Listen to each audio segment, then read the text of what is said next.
प्रिय भक्तों, जरा सोचिए, एक माँ अपने बच्चे की लंबी उम्र और अच्छे स्वास्थ्य के लिए पानी की एक बूंद तक नहीं पीती। भूखी प्यासी रहकर भगवान से केवल यही प्रार्थना करती है, मेरे लाल की, मेरे पुत्र की उम्र लंबी हो, उसका जीवन सुरक्षित रहे। क्या आपने कभी सोचा है कि आखिर कौन सा व्रत है जिसमें माँ अपना सब कुछ भूलकर सिर्फ संतान के लिए तपस्या करती है? क्यों इसे जीमूत वाहन की कथा से जोड़ा जाता है? और 2025 में ज्योतिया माई का व्रत अर्थात ज्योतिका पुत्री का व्रत कब रखा जाएगा? तो आइए जानते हैं सब कुछ। प्रिय भक्तों, स्वागत है आपका डिवाइन इमेजिन चैनल पर। जय स्वामी नारायण दास ना दास, हरे कृष्ण, जय माता दी। आज हम विस्तार से जानेंगे जीवित पुत्री का व्रत अर्थात जितिया व्रत की तिथि, महत्व, पूजा विधि और पौराणिक कथा। तो वीडियो के आखिर तक अवश्य बनी रहिएगा। 2025 में जीवित पुत्री का व्रत की तिथियां। प्रिय भक्तों, सबसे पहले जान लेते हैं कि इस वर्ष 2025 में जीवित पुत्री का व्रत कब मनाया जाएगा। नहाय खाए आरंभ 13 सितंबर 2025 शनिवार को। जीवित पुत्रिका का निर्जला उपवास 14 सितंबर 2025 दिन रविवार को रहेगा। पारण यानी उपवास तोड़ने का समय 15 सितंबर 2025 दिन सोमवार को। इसका मतलब यह है कि माता 14 सितंबर को पूरे दिन निर्जला उपवास करेंगे और 15 तारीख की सुबह सूर्योदय के बाद पारण करेंगे। जीवित पुत्री का व्रत क्या है? प्रिय भक्तों, यह व्रत खास तौर पर बिहार, झारखंड, उत्तर प्रदेश, मध्य प्रदेश और नेपाल के तराई क्षेत्र में बड़ी श्रद्धा और आस्था से मनाया जाता है। यह व्रत केवल माताएं करती हैं और इसका उद्देश्य सिर्फ और सिर्फ संतान की दीर्घायु, स्वास्थ्य और समृद्धि होती है। माताएं इस दिन निर्जला उपवास करती हैं, यानी न भोजन न पानी, इसलिए इसे बहुत कठिन व्रत माना जाता है। इस व्रत को किन किन नामों से जाना जाता है? यह व्रत अलग अलग जगहों पर अलग अलग नामों से प्रसिद्ध है। जीवित पुत्री का व्रत, जितिया माई, जीवित पुत्री का पर्व, इन सब नामों का अर्थ है संतान के मंगल और दीर्घायु की कामना का पर्व। प्रिय भक्तों, हर व्रत और पर्व के पीछे एक कथा होती है। जीवित पुत्री का व्रत की कथा भी अत्यंत प्रेरणादायक है। कहा जाता है कि बहुत समय पहले की बात है, एक निषाद राज जीमूतवाहन नामक राजा थे। वे अत्यंत दयालु, धर्मात्मा और करुणामय थे। एक दिन उन्होंने देखा कि नाग वंश का एक परिवार अत्यंत दुखी है। कारण यह था कि प्रतिदिन गरुड़ पक्षी आकर एक नाग को उठा ले जाता और खा जाता। उस नाग परिवार की पीड़ा देखकर जीमूतवाहन का हृदय करुणा से भर गया।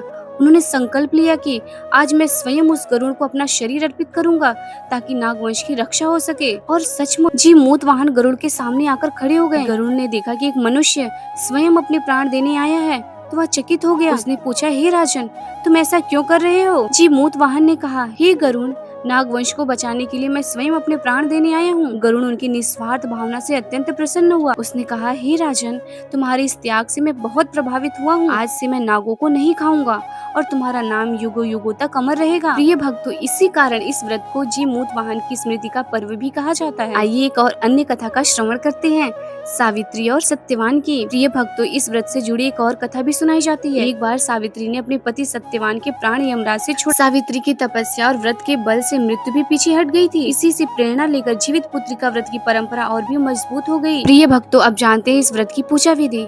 नहाय खाए 13 सितंबर। व्रत शुरू होने से एक दिन पहले माताएं स्नान करती हैं। इस दिन विशेष भोजन बनाया जाता है, इसे सूपा या सरपुतिया कहा जाता है। इसी भोजन के बाद अगले दिन का व्रत रखा जाता है। व्रत और पूजा 14 सितंबर अष्टमी। सुबह स्नान करके व्रती स्त्रियां व्रत का संकल्प लेती हैं। वे भगवान विष्णु, माता पार्वती और जीववाहन की पूजा करती हैं। पूजा में दूब घास, रोली, अक्षत, जल, दीपक और सूप का प्रयोग किया जाता है। महिलाएं सामूहिक रूप से जीमूतवाहन की कथा सुनती हैं और गीत गाती हैं। पूरा दिन निर्जल उपवास रखा जाता है। पारण 15 सितंबर नवमी के दिन अगली सुबह सूर्योदय के बाद व्रत का पारण किया जाता है। पारण में फलाहार या हल्का भोजन लिया जाता है। माता अपने बच्चों का आशीर्वाद देती हैं। प्रिय भक्तों, इस व्रत के अवसर पर बिहार और नेपाल में महिलाएं विशेष लोकगीत गाती हैं। इन गीतों में जीमूतवाहन का बलिदान, माँ की ममता और संतान का महत्व गाया जाता है। लोक कथाओं में कहा जाता है, माई के उपवास से बेटा दीर्घायु हो जाता है और घर परिवार में सुख समृद्धि आती है। समाज और आधुनिक जीवन में महत्व। प्रिय भक्तों, आज के समय में जब जीवन भाग दौड़ और तनाव से भरा है, फिर भी माताएं इस व्रत को पूरी श्रद्धा से निभाती हैं। यह व्रत हमें सिखाता है कि त्याग और आस्था से बड़ा कोई बल नहीं।